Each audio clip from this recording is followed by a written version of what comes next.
गरीब साध साध सब नेक हैं, आप अपनी ठोरी। जो सतलोक ले जावेंगे वो साधु कोई और। अब क्या बताते हैं परमात्मा, जैसे कुछ बुजुर्ग लोग हैं, वृद्ध हो गए बेचारे, ये तत्व ज्ञान ना मिलने से, अध्यात्म ज्ञान ना मिलने से अपने को जो ट्रेनिंग मिलती है परिवार से, रिश्तेदारी से, कुटुंब कबीले तक, समाज से, वो केवल यही मिलती है भाई अपना करके खा ले और लेकर दे दे। ये तो एक नेक पुरुष का कर्तव्य बनता है, ये तो फर्ज होना ही चाहिए। लेकिन इसके साथ साथ हमने भविष्य का जो करना था, वो परमात्मा की साधना, धर्म पुण्य करने थे, वो ज्ञान के बिना वंचित रह गए। और वो ज्ञान मिले सतगुरु और संत से, तो परमात्मा कहते हैं आखिर तुझको कौन कहेगा गुरु बिन आत्म ज्ञान। ठीक है, समाज संसार में रहने की विधि तो आपको समाज के लोग बता ही रहे हैं, लेकिन आत्म कल्याण का जो मार्ग है वो संत ही बताया करते हैं। और संतों तक आप पहुंच नहीं पाते क्योंकि आप उसी ऐसे समाज में ग्रिप हो गए और उन्हीं विचारों से आप संतुष्ट हो गए कि इतना ही काम है। जब सत्संग में आवांगे पता चलेगा कि मनुष्य का और भी एक आवश्यक काम है जो हमने प्रारंभ नहीं किया। दास पहले गांव गांव में जाते थे, सत्संग करता था। एक गांव में दो भाई थे, एक ने उपदेश ले लिया था, एक उनके पिताजी थे, बहुत नेक आत्मा थे, लेकिन इस ज्ञान के अभाव से वो इन सत्संग आदि के नाम से बहुत खिंचते थे। हम वहाँ 3 दिन का पाठ करते थे जैसे यहाँ चलता है, और 3 दिन तक 2-2, 3-3 बार टाइम में सत्संग करते थे। घर वालों को समझाते थे क्योंकि नया भगवान, नया ही ज्ञान, कई दिन तक लगातार समझाने से कुछ बुद्धि में आता है ये। तो हम सत्संग कर रहे थे, उन घर वालों ने अपने सभी भाईचारे को कह दिया था कि हमारे घर में 3 दिन कोई भी हुक्का बीड़ी तम्बाकू का प्रयोग करने नहीं आवे, या घर में बीड़ी तम्बाकू लेकर भी नहीं आवे। तो क्या हुआ कि उनका बूढ़ा ऊपर चौबारे में, आंगन में, गर्मियों के दिन थे, ऊपर हुक्का भर कर बैठ गया दूसरे भाई अपने पुत्र के घर पे।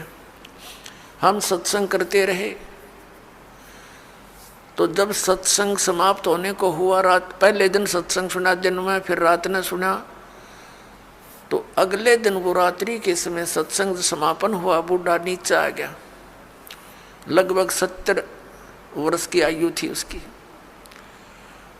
अब वो आके हमारे पास बैठ गया जमीन पे, और उसकी पुत्र वधू ये सोच रही थी बूढ़ा पता नहीं क्या बोल लगा महाराज जी को, पता नहीं क्या कह देगा यू, क्योंकि इनने कभी ये काम देखे नहीं, और पता नहीं क्यों आ गया यू तो बहुत चिढ़ा करता है इन बातों से। वो बैठ के और आंखों में पानी भराया, रोने लग गया। मैंने पूछा क्या बात होगी बाबा, क्या बात है, क्यों रो रहे हो आप? ने बोला जी जो ज्ञान आपने सुनाया, ये बात तो आज तक हमने कदे सुनने को ना मिली। हमने तो लक्ष्मी चंद की रागनी सुनी हैं, और कोई सांग सिनेमे देखे, और मैं तो इतना मेहनती आदमी था। इन पुत्रा के 2-4 किले आवे थे, मैंने इनके 12 किले बना दिए। 12 एकड़ जमीन, 8 एकड़ और मोल ली मेहनत कर करके। और ईब मेरा क्या होगा, मैं तो 70 साल की उम्र होगी मेरी। अब मैं क्या करूँगा, क्या बनेगी मेरे साथ में? मैंने तो इस ज्ञान से सारी रात नींद आनी बंद हो गई, और अब मेरा खाना पीना भी छूट गया। अब क्या बनेगा, मेरा क्या होगा? मेरी तो उम्र जाली। और उसकी पुत्र वधू भी वहीं बैठ की। बूढ़ा आज तो बहुत अच्छा बोला, और वह ध्यान से सुना कि जो क्या हो गया बुढ़े के एकदम। नो बोला जी क्या मेरा भी कुछ हो सकता है? मैंने कहा देखो विश्वास करो, विश्वास करो। अब जैसे कुएं होते थे पहले बहुत गहरे, और उनमें 100-150 फुट नीचा जल होता था। उसको निकालने के लिए एक लंबी नेजू हुआ करती रस्सी, बहुत मोटा, इतना मोटा रस्सा, और 150-200 फुट लंबा, और उसके बाल्टी बांध दी जाती थी, और वो बाल्टी से पानी निकालते थे तो 100 फुट दूर तो खींच के ले जाते थे 2-3 जने, और फिर बाल्टी से जल निकल आता था। तो मैंने कहा कि जैसे कुएं में बाल्टी जा रही हो और नेजू हाथ से छूट गई रस्सी, और वो तो जा रही है, और भाग दौड़ के और उसको पकड़ने की चेष्टा कर ली यार, वो हाथ में आ जा लास्ट की 6 इंच भी ठहगी, लास्ट की गिरते गिरते अगर 6 इंच भी बची हो और हाथ में पकड़ी जावे तो क्या हो, वह बाल्टी भी बाहर आ जा और पानी भी साथ आवे, जल भी भरा होगा और बाल्टी भी मिल गई, कुछ भी ना गया। अरनू का जान देव तो जाए ली, तो वो तो जा ही रही है, फिर तो पड़ गए कुएं में, हाथ से छूट गया मनुष्य जीवन। मनुष्य जीवन के अंतिम सांस में भी ये सत भक्ति आपको मिलेगी, आपको मनुष्य जीवन मिलेगा, ये गारंटीड बात है।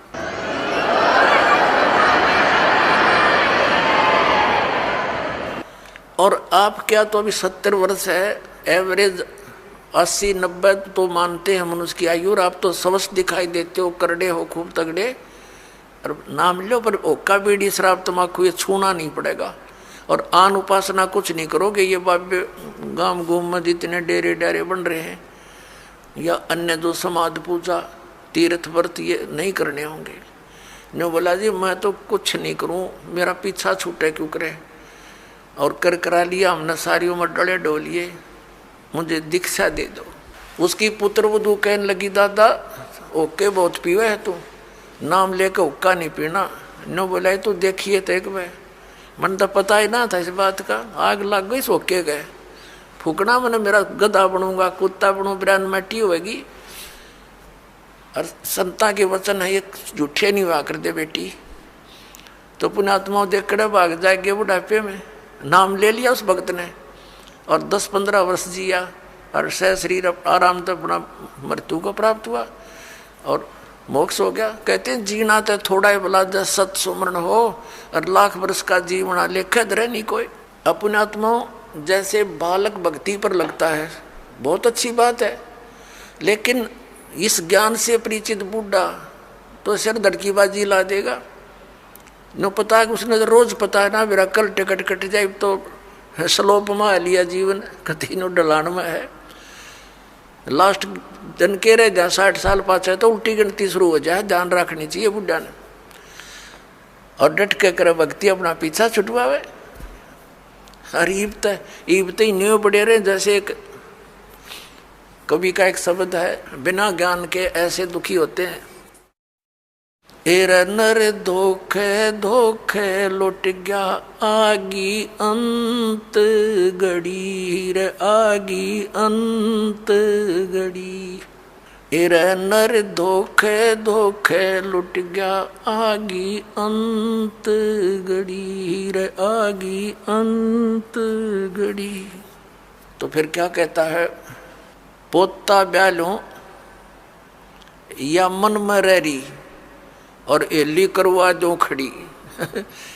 टिकट कटन हो रही है और ये आस्था लाए बैठा है कि हे भगवान एक पोता और ब्याह जा, फिर बेशक मर जाऊं, और फिर नो कहे एक छोरे किया एक और मकान बन जा, बस फिर क्या कहने बेशक मर जाऊं। बता, इस प्रकार की आस्थाएं अज्ञानता से वृद्धावस्था में ये ज्यादा बढ़ जाती हैं, और जब ज्ञान हो जाएगा तब अपना माला लेके और बैठ जा कुण में, ना ताश खेले, ना होके पाड़े, ना गप्पे मारे, दिन रात एक करके अपना भक्ति करा के पीछा छुड़वावे। तो इस प्रकार पुण्यात्माओं परमात्मा कहते हैं पाछे गई सो जान दे, और ले रहे तीन राख, उल्टी ला चढ़ाइयो करो अपुटी चाक। अगम निगम को खोज ले बुद्धि विवेक विचार, उदय अस्त का राज मिले तो बिन नाम बेगार। क्या कहते हैं परमात्मा के याद दिलाना चाहते हैं कि जरा सा कुछ विवेक से काम ले ए प्राणी, अगम निगम को खोज ले और बुद्धि विवेक विचार, उदय अस्त का राज मिले तो बिन नाम बेगार। परमात्मा याद दिलाते हैं कि जो परमात्मा की भक्ति नहीं करते वो चाहे पूरी पृथ्वी का राजा है, आपने नो दिखा है कि तो बड़े आगे पाछे इसका सलूट मारनी है और बड़ी जय जयकार हो रही है। परमात्मा कहते हैं ये तो 3 व्हीलर वाला है, अपने पल्ले तो पैसे खर्च कर रहा है और खूब चहल पहल दिखाई देती है, अंत में इसकी वाह बिरन माटी होगी, याद रखेगा। अगम निगम को खोज ले बुद्धि विवेक विचार, उदय अस्त का राज मिले तो बिन नाम बेगार। या भक्ति नहीं है तो यो राजा पूर्व जन्म की कमाई को बर्बाद कर रहा है और आगे की दाढ़ी बनती नहीं, क्योंकि यो नाम जाप ठीक नहीं कर रहा है। तो इसलिए परमात्मा कहते हैं बिन उपदेश अचंभ है, ये क्यों जीवत है प्राण, भक्ति बिना का ठोर है, ये नर नाही पाषाण। परमात्मा कबीर परमेश्वर जी कहते हैं कि बिना उपदेश लिए बगैर गुरु धारण किए ये मनुष्य ये जीव किसको आधार मान के जी रहा है। मुझे इस चीज का आश्चर्य हो रहा है। और भक्ति बिना का ठोड़ है, ये नर नाही पाषाण। ये तो पत्थर हैं जब इस मनुष्य जीवन को बर्बाद कर रहे हैं, ना कोई आधार। यदि हम बच्चों को आधार मानते हैं तो हमारी ये मृत्यु हो जाती है, तो बच्चे हमारे कहाँ से हुए। हमारे सामने बच्चों की मृत्यु हो जाती है तो ये आधार निराधार था, हमारा भूल थी हमारी कि हम इसीलिए जी रहे थे। हमारा आधार होना चाहिए मोक्ष, और मोक्ष के लिए पूर्ण संत की आवश्यकता होती है, सतभक्ति की आवश्यकता होती है। तो वो सभी समय संयोग इस कलयुग में आकर इकट्ठे होते हैं जो अब आपके लिए रजा कर रखी भगवान ने। संत पूरा हो, पूर्ण परमात्मा की भक्ति हो, शास्त्र अनुकूल हो, अधिकारी हो नाम देने का, तो ऐसे संयोग ऐसे नंबर कदे कदे जुड़ा करे जो आज सारे नंबर मिल गए। और अब केवल नाम लेना है, बुराइयों से बचना है, मोक्ष हो जाएगा। परमात्मा क्या कहा करते, यो सौदा फिर नाही संतो, यो सौदा फिर नाही, यो सौदा फिर नाही रे संतो, ये सौदा फिर नाही। लोहे जैसा ताव जात है, लोहे जैसा ताव जात है, ये काया दे सराही रे संतो, यो सौदा फिर नाही। ये सौदा फिर नाही संतो, यो सौदा फिर नाही। ये मनुष्य जीवन का मिलना बार बार नहीं होता। किसी सदग्रंथ को उठाकर देख लो, किसी महापुरुष के विचार देख लो कि मानुष जीवन दुर्लभ है, ये मिले न बारंबार, और जैसे तरवर से पत्ता टूट जाए वो फिर नहीं लगता डार। परमात्मा कहते हैं कबीर साहब जी के इड़की दे दे रोएगी सुरता जो तू चलेगी अकेली। जिस परिवार के लिए तू सारा दिन केवल इस पशु जैसे कर्म में ही लीन रहता है, और जब तेरी मृत्यु होने का समय आ जाएगा, अचानक बीमारी भयंकर हो जाती है लाइलाज, फिर वो सोचता है कि अब मेरा क्या हो बनेगा भगवान, मेरे बच्चे रह गए, इनका क्या होगा। परमात्मा कहते हैं तू भक्ति कर, मेरी शरण में आ, तेरी आयु भी बढ़ाऊंगा, तेरे बच्चों की भी रक्षा करूंगा। इसलिए भगवान की खोज हम कर रहे थे, भक्ति कर रहे थे कि हमारा ऐसा बुरे टाइम में भगवान मदद किया करता है। तो परमात्मा कहते हैं तू मेरी शरण में आ, फिर लग ढंग से। कहते हिड़की दे दे रोएगी सुरता, आत्मा को कह रहे हैं जब तू चल लेगी अकेली। जिस परिवार को अपना मान रहा था वो तो यहीं रह गया, तेरी बाँह पकड़ के ले जाएंगे यम के दूत। फिर ने कहा पछाड़ खा खा रोएगी तू आत्मा, क्योंकि तेरा कोई संभालने वाला होगा नहीं, तेरा भगवान परमात्मा साथ दे नहीं, क्योंकि आपने उसकी साधना की नहीं विधिवत। और यदि आपने सत भक्ति कर रखी है और आपका यहाँ से जाना भी तो है ही सभी ने, लेकिन मालिक आपके साथ खड़ा पाओगा जब कहेगा बेटा मेरे साथ, और यम के दूत दूर हो जाएंगे, न एक दूर कति 100 कोस दूर खड़े पाओगे। तो हमने उस दिन की भी अब थोड़ी सी चिंता करनी चाहिए जब संसार छोड़ कर चलेंगे। अब क्या बताया भगवान ने कि जय सतगुरु मिलते नहीं, जाते नरक द्वार। सतगुरु के उपदेश का लाया एक विचार, और जय सतगुरु मिलते नहीं हम जाते नरक द्वार। नरक द्वार में दूत सब फिर करते खेचा तान, उनसे कबू ना छूटते फिर फिरते चारों खान। पुण्यात्माओं, जब ये भक्तिहीन प्राणी यहाँ से जाता है, यम के दूत इसको पकड़ कर ले जाते हैं, धर्मराज के सामने खड़ा कर दिया जाता है, न्यायाधीश के सामने। वहां ये नहीं कह सकता कि मैंने ऐसा नहीं किया, मैंने ऐसा नहीं किया। वहां झूठ नहीं चलेगी, वहां तो आपकी फिल्म स्टार्ट हो जाएगी, सीडी ऑन हो जाएगी आपके समक्ष सामने। क्योंकि जो कर्म हम करते हैं, सोचते भी हैं, उसकी भी एक फोटोकॉपी भगवान के दरबार में जाती है, और वहां जाते ही उसको ऑन कर दिया जाता है। अब जैसे आप जी भक्तों को, भाई बहनों को कहते हो, रिश्तेदारों को या कोई मित्र पड़ोस पड़ोस में मिल जाते हैं, उनको भी समझाते हो भक्ति कर लो, परमात्मा का नाम ले लो। तो अब तो उनके पास समय नहीं है, क्योंकि उनको ज्ञान नहीं है। फिर वो जब वहां दरबार में खड़ा होगा तो ये एक पली लगाता है भगवान के आगे, एक बहाना खोजता है कि परमात्मा मुझे पता नहीं चला, हमने तो इतना ज्ञान हुआ था, अपना काम करो, बच्चों का पालन पोषण करो। तो उसमें परमात्मा वो सीडी चला देगा, कोई भक्त उससे कह रहा होगा कि चलो चलेंगे सत्संग में, और वो बकवाद कर रहा होगा, मना कर रहा होगा, 100 बहाने मिला रहा होगा। फिर परमात्मा कहेगा देख इस भक्त ने, इस बहन ने, इस बेटी ने तेरे से क्या कहा था, और तू झूठ बोलता है कि मेरे को पता नहीं चला। तब ये क्या कहता है भगवान, गलती होगी क्षमा कर दो। परमात्मा कहता है भाई गलती का मानने का कोई फायदा को नहीं, अब तो नरक में जाना ही पड़ेगा। और फिर कभी तुझे मानव शरीर मिले तो फिर ट्राई करना। तो पुण्यात्माओं, ये धर्मराज के दरबार में जो प्राणी जाता है, उसके बाद इसको नरक में डाला जाता है।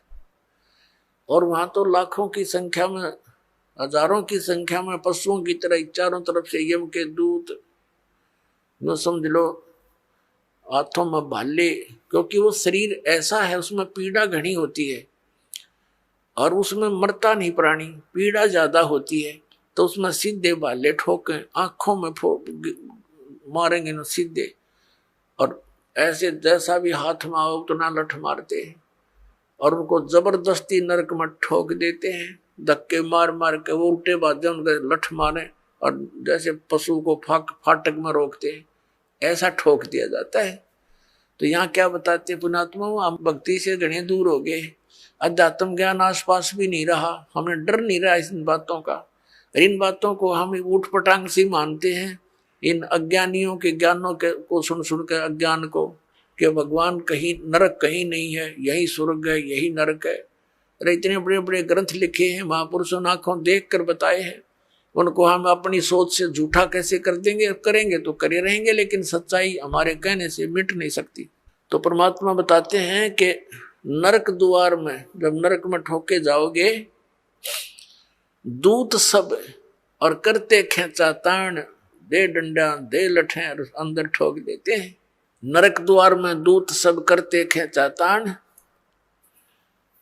और उनसे कभी ना छूटता फिर फिरता चारों खान। वहां नरक में दुख उठा करके फिर इन 4 खानियों में 84 लाख प्रकार के इन पशु पक्षियों और सब जीवों की, ये प्राणियों के जो शरीरों में कष्ट उठाना पड़ता है।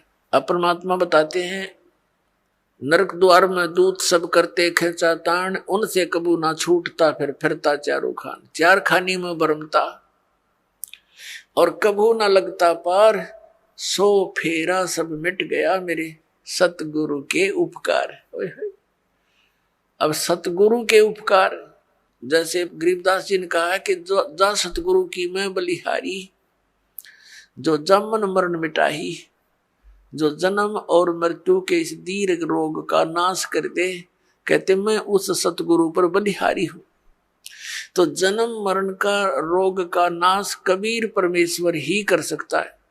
और कबीर परमेश्वर जिस भी अपनी आत्मा को, दास को यहां भेजता है अपना सामर्थ्य देकर, तो यह उसके द्वारा परमात्मा ही करवाता है। अन्य ना तो किसी भगवान की भक्ति से ये जन्म मरण का रोग नाश